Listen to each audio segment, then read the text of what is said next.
सोचकर देखिए कि एक राज्य, एक देश, एक जिंदा जिस्म की तरह है।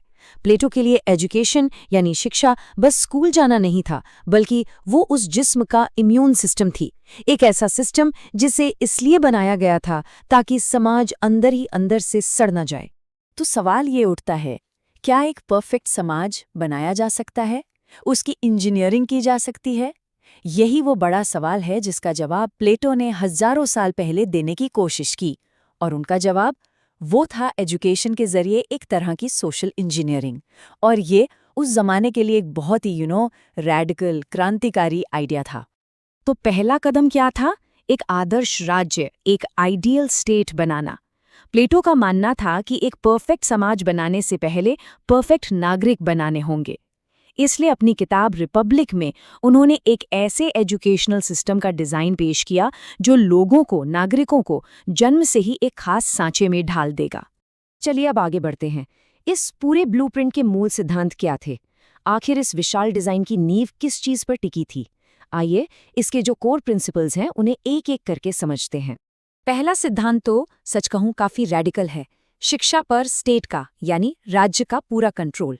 इसमें पर्सनल या पारिवारिक हितों को साइड में रख दिया जाता है और सामूहिक भलाई को सबसे ऊपर रखा जाता है। मतलब एजुकेशन कोई निजी अधिकार नहीं है, बल्कि ये स्टेट के हाथ में एक औजार है। अब इसमें एक दिलचस्प बात यह है कि इसका मकसद लोगों को कोई काम धंधा या व्यवसाय सिखाना नहीं था। बिल्कुल नहीं। इसका असली मकसद था स्टेट की सेवा के लिए नागरिक तैयार करना। ऐसे नागरिक जो संतुलित हों, जिनका पूरा विकास हुआ हो। और ये उस वक्त के हिसाब से एक बिल्कुल चौंका देने वाला विचार था। प्लेटो का कहना था कि काबिलियत का कोई जेंडर नहीं होता। अगर एक महिला और पुरुष में एक जैसी प्रतिभा है तो उन्हें लीडरशिप रोल्स के लिए बिल्कुल एक जैसी शिक्षा मिलनी चाहिए। सब कुछ योग्यता पर, मेरिट पर आधारित था। तो चलिए अब देखते हैं कि एक नागरिक इस कठोर एजुकेशनल सिस्टम से गुजरता कैसे था। बचपन से लेकर लीडरशिप तक का उसका सफ़र कैसा होता था। और ये सफ़र बहुत लंबा और मुश्किल था। जिंदगी के पहले 20 साल तो सिर्फ नींव तैयार करने में लग जाते थे। यहाँ पूरा फोकस शरीर के लिए जिम्नास्टिक और आत्मा के लिए संगीत पर होता था, ताकि अनुशासित नागरिक बन सकें। और फिर 20 साल की उम्र में पहली बड़ी छटनी होती थी। एक टेस्ट जिससे ये तय किया जाता था कि कौन आगे की पढ़ाई के लायक है और कौन नहीं। और यहीं पे एक काफी विवादास्पद चीज सामने आती है, सेंसरशिप। प्लेटो के राज्य में कला को एक नैतिक उद्देश्य पूरा करना होता था, जिसे स्टेट मंजूरी दे। कला के लिए जैसी कोई बात ही नहीं थी। अगर कोई कला या कहानी युवाओं को बिगाड़ती है तो उसे सिस्टम से हटा दिया जाता था। सिंपल। जो लोग पहला फिल्टर पार कर लेते थे वो इस पिरामिड में ऊपर जाते थे। 20 से 35 साल की उम्र के बीच उन्हें साइंस, गणित और आखिर में दर्शन शास्त्र यानी फिलॉसफी पढ़नी पड़ती थी। ये एक सख्त मेरिट बेस्ड सिस्टम था, जहां सिर्फ सुनहरी प्रकृति वाले लोग यानी सबसे काबिल लोग ही चोटी तक पहुंच पाते थे। और इस पूरे सिस्टम का आखिरी प्रोडक्ट ये है, फिलॉसफर किंग। एक ऐसा शासक जो तानाशाह नहीं बल्कि सत्य का सेवक है। शासन करने के लिए सिर्फ वही उपयुक्त है जो शुभ को यानी द गुड को जानता है। पॉलिटिकल पावर और फिलॉसफिकल ज्ञान का एक परफेक्ट मिश्रण। तो क्या यह सिस्टम परफेक्ट था? बिल्कुल नहीं। अब इस आदर्शवादी डिजाइन की खामियों पर नजर डालते हैं। आखिर इस सिस्टम में गड़बड़ कहाँ थी? पहली और शायद सबसे बड़ी कमी, ये सिस्टम बिल्कुल भी लोकतांत्रिक नहीं है।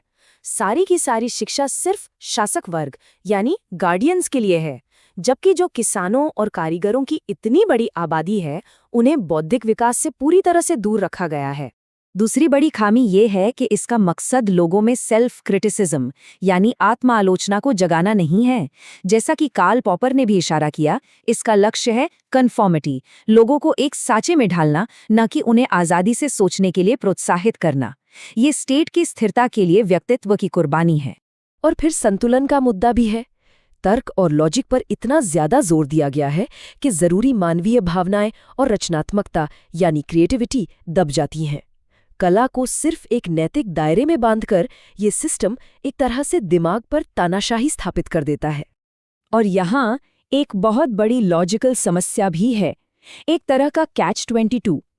ऐसी आदर्श शिक्षा देने के लिए एक आदर्श राज्य चाहिए, लेकिन एक आदर्श राज्य बनाने के लिए पहले से शिक्षित नागरिक चाहिए।